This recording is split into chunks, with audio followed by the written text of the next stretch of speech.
এই হলো বাংলাদেশের সবথেকে ধনী মেয়ে যে খেত সোনার তৈরি ফুচকা, তার জন্য আনা হতো ট্রাক ভর্তি সোনার ফুচকা। অন্যদিকে ইন্ডিয়ার সবথেকে ধনী মেয়ে যে খেত হীরের তৈরি ফুচকা, তার জন্য আনা হতো হীরের ফুচকা ট্রাক ভর্তি করে। বাংলাদেশি মেয়ে বলে, আমি খেতে পারি সবথেকে বেশি ফুচকা।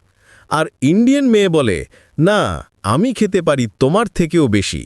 তাই শুরু হয় এক সুন্দর ফুচকা খাওয়ার প্রতিযোগিতা। বাংলাদেশি মেয়ে খাচ্ছে সোনার তৈরি ফুচকা, আর ইন্ডিয়ান মেয়ে খাচ্ছে হীরের তৈরি ফুচকা।